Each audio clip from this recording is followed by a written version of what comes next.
In Europe, there is a situation where we've recognized that bird distributions are changing in response to climate change.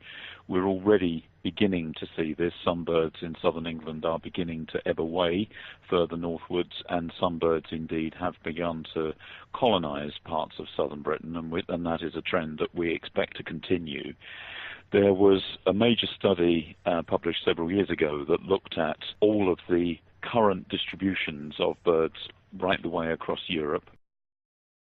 What that study showed very clearly is that bird distributions will need to shift northwards by something like 550 kilometres, and that would mean that the climate of central France at the moment is likely to be found in southern Britain. So although for some that may sound like quite an attractive proposition, it does mean that for wildlife that is one of the greatest temperature shifts and range shifts that species will have had to have made in such a short time. We have a bird called the Scottish crossbill in Scotland. It's a species which is found nowhere else in the world, and at the moment its climate is projected to move to Iceland.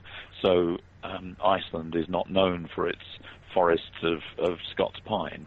So clearly, even if the species was able to make a journey, it doesn't necessarily mean that its suitable habitat will be there when it arrives. So all in all, I'm afraid the outlook for many species is looking pretty bleak.